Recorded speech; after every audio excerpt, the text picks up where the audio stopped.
સમગ્ર ગુજરાતમાં મેઘમહેર થઈ ચૂકી છે। છેલ્લા 24 કલાકથી સમગ્ર રાજ્યમાં ભારે વરસાદ પડી રહ્યો છે। વરસાદી પાણી ઠેર ઠેર ભરાઈ જતા લોકોને ભારે હાલાકીનો સામનો પણ કરવો પડ્યો છે। આજે અમદાવાદમાં અનરાધાર વરસાદથી મહત્તમ તાપમાનમાં 4 ડિગ્રી સુધીનો ઘટાડો નોંધાયો હતો। પ્રસ્તુત છે એક રિપોર્ટ। છેલ્લા 2 દિવસથી સમગ્ર ગુજરાતમાં વરસાદની હેલી આવી પહોંચી છે। ગુજરાતના મોટાભાગના જિલ્લામાં ભારેથી અતિભારે વરસાદ ખાબક્યો છે। વરસાદના આગમનને પગલે ખેડૂતોમાં ભારે ઉત્સાહ છવાયો છે। અમદાવાદમાં પણ વરસાદે લોકોને જાણે બાનમાં લીધા હોય તેમ છેલ્લા 24 કલાકથી સતત વરસાદ વરસી રહ્યો છે। શહેરમાં ભારે વરસાદને પગલે નીચાણવાળા વિસ્તારોમાં પાણી ભરાઈ ગયા હતા। સાથે જ પૂર્વના વિસ્તારોમાં બસ સેવાને પણ ભારે અસર પડી છે।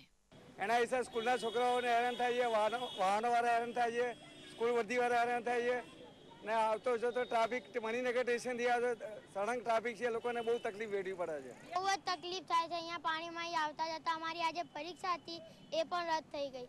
જો દક્ષિણ ગુજરાતના વરસાદની વાત કરીએ તો છેલ્લા 24 કલાકમાં 5 થી 6 ઇંચ વરસાદ વરસી ચૂક્યો છે। અમદાવાદની જો વાત કરીએ તો ભારે વરસાદને પગલે એક જ દિવસમાં તાપમાનના પારામાં 5 થી 6 ડિગ્રીનો ઘટાડો નોંધાયો છે। આગામી દિવસોમાં સમગ્ર ગુજરાતમાં ભારેથી અતિભારે વરસાદની આગાહી પણ હવામાન ખાતા દ્વારા આપવામાં આવી છે। डिप्रेशन था, अभी लो वीक होकर लो प्रेशर एरिया हो गया और नॉर्थ वेस्ट एमपी के ऊपर पड़ा है। नॉर्थ वेस्ट एमपी एंड राज्य गुजरात रीजन, इसके लिए हमको लास्ट यस्टरडे भी अच्छा बारिश मिला है एंड नेक्स्ट 24 आवर्स में भी अच्छा बारिश मिलेगा। ભારે વરસાદને કારણે વિવિધ જિલ્લાઓમાં આગામી દિવસોમાં પાણીની બૂમ પણ ઘટી જશે તેવી શક્યતા સેવાઈ રહી છે। સાર્વત્રિક વરસાદ વરસતા રાજ્યના જળાશયોમાં પાણીની આવકમાં મોટો વધારો થયો છે। એટલે નર્મદા સિવાયની અગર આપણે આ વાત કરીએ તો રાજ્યમાં એવરેજ 31.40% જેટલું આ જલાશયોમાં સંગ્રહ છે।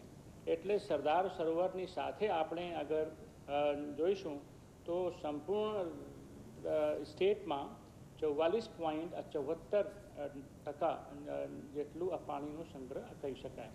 સમગ્ર ગુજરાતમાં ભારે વરસાદ પડી રહ્યો છે ત્યારે હજુ પણ આગામી દિવસોમાં વરસાદનું જોર યથાવત રહેવાની આગાહી છે, જે જગતના તાત માટે તેમજ રાજ્યના લોકો માટે સારા સમાચાર ગણી શકાય।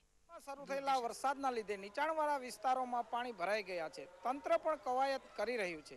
કૃષ્ણા શાહ સાથે જયસુખ સિયાણી, દૂરદર્શન સમાચાર, અમદાવાદ।